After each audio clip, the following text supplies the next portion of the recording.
नमस्कार। आज हम महाभारत युद्ध के बाद की एक बहुत ही दिलचस्प और कह सकते हैं आध्यात्मिक कहानी की गहराई में उतरेंगे।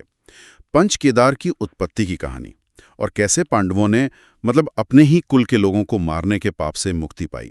तो कहानी शुरू होती है कुरुक्षेत्र के मैदान से। पांडव जीत तो गए थे, पर मन बहुत भारी था, अपनों के ही खून का बोझ था। बिल्कुल, ये सिर्फ एक जीत की कहानी नहीं है, ये उस गहरे अपराध बोध की कहानी है जिसे गोत्र हत्या का पाप कहा गया। और उससे उभरने की जो छटपटाहट थे पांडवों में, ये उसकी कहानी है। उनके लिए ये एक तरह की आध्यात्मिक खोज थी, आत्मशुद्धि का एक बहुत कठिन रास्ता। हाँ, तो युद्ध के बाद युधिष्ठिर और उनके भाई वो बहुत परेशान थे, व्याकुल थे। कहते हैं श्री कृष्ण ने ही उन्हें रास्ता दिखाया, कहा कि भाई इस पाप से तो केवल महादेव शिव ही मुक्ति दिला सकते हैं। पर एक दिक्कत थी, शिवजी पांडवों से रुष्ट थे। यहाँ एक सवाल उठता है, आखिर शिव ही क्यों, सिर्फ वही क्यों मुक्ति दिला सकते थे? हाँ, ये बहुत अहम सवाल है। देखिए, शास्त्रों में शिव को संहार का और फिर पुनर्निर्माण का देवता माना गया है। वो काल और कर्म के बंधनों से कह सकते हैं परे हैं। अब गोत्र हत्या जैसा पाप कोई छोटा मोटा पाप तो था नहीं, वो साधारण प्रायश्चित से मिटने वाला नहीं था।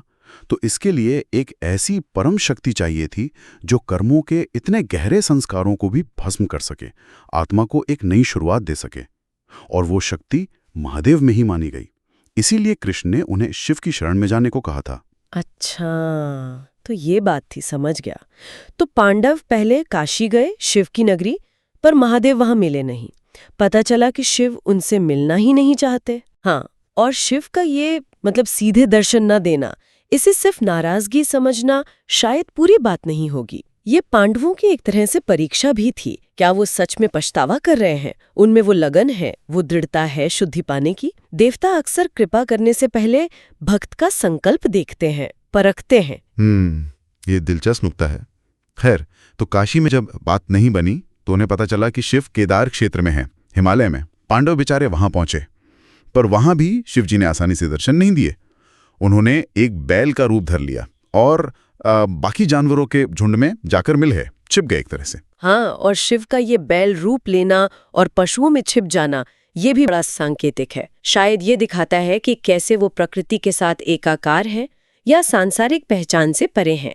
अब पांडवों के लिए ये चुनौती थी, क्या वो इस माया को भेद कर शिव को पहचान पाएंगे? और भीम ने पहचान लिया। हाँ, उन्होंने इस अनोखे बैल को ताड़ लिया। फिर भीम ने जो किया वो तो कमाल ही था। अपना विशाल रूप धारण किया, 2 पहाड़ों पर पैर फैला दिए और कहा कि सारे पशु नीचे से निकल जाओ, शिव रूपी बैल नहीं निकल पाएगा। बिल्कुल, भीम का ये कदम सिर्फ शारीरिक बल का प्रदर्शन नहीं था, ये उनकी तेज बुद्धि और जो उनका अटूट विश्वास था उसका भी सबूत था। उन्होंने शिव को प्रकट होने के लिए एक तरह से मजबूर कर दिया। भक्ति में कभी कभी ऐसी हठ दिखती है, एक अधिकार सा कि प्रभु आपको तो मिलना ही होगा। हाँ, सही कहा। और ठीक वैसा ही हुआ। वो बैल रूपी शिव भीम के पैरों के नीचे से नहीं गुजरे, बल्कि वो धरती में समाने लगे, नीचे धंसने लगे। जैसे ही वो नीचे जाने लगे, भीम ने फुर्ती से झुककर बैल की पीठ का जो त्रिकोणात्मक हिस्सा होता है, कुबड़, वो पकड़ लिया। और बस इसी पकड़ ने सब बदल दिया। ये पांडवों का जो अथक प्रयास था, उनकी दृढ़ता, उनकी भक्ति, उसकी पराकाष्ठा थी ये। इस बिंदु पर महादेव उनके संकल्प के आगे पिघल गए। वो अपने असली रूप में प्रकट हुए और पांडवों की निष्ठा देखकर न सिर्फ खुश हुए, बल्कि उन्हें गोत्र हत्या के पाप से मुक्त भी कर दिया। आखिरकार मुक्ति मिल गई, लेकिन कहानियां खत्म नहीं होती हैं, है ना? ऐसा कहते हैं कि जब वो बैल रूपी शिव धरती में समा रहे थे, तो उनके शरीर के 5 अंग अलग अलग जगहों पर प्रकट हुए और वहीं स्थापित हो गए। और यही स्थान आज पंच केदार कहलाते हैं। बिल्कुल सही। जहां भीम ने कुबड़ पकड़ा था, वो जगह बनी केदारनाथ पीठ। जहां उनकी भुजाएं प्रकट हुईं, वो तुंगनाथ। मुख जहां प्रकट हुआ, वो रुद्रनाथ। जहां उनकी जटाएं प्रकट हुई, वो कल्पेश्वर। और जहां नाभि प्रकट हुई, वो मध्य महेश्वर। ये 5 स्थल मिलकर शिव के अलग अलग स्वरूपों को दिखाते हैं और एक बहुत महत्वपूर्ण तीर्थ यात्रा का हिस्सा है आज। स्मारक है, निश्चित रूप से। और यहाँ सबसे दिलचस्प बात पता है क्या है? कि मुक्ति सिर्फ शिव के दर्शन से नहीं मिली, मुक्ति उस पूरी प्रक्रिया में थी।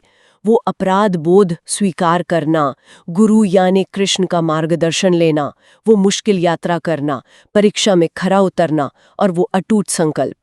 केवल दर्शन ही मुक्ति नहीं थे, बल्कि अपने पाप के बोझ के साथ हिमालय की वो कठिन यात्रा करना, हर कदम पर उसे महसूस करना और फिर भी लगे रहना, शायद यही असली प्रायश्चित था। इसी ने उन्हें अंदर से बदल दिया। तो ये थी पंच केदार की अद्भुत कथा।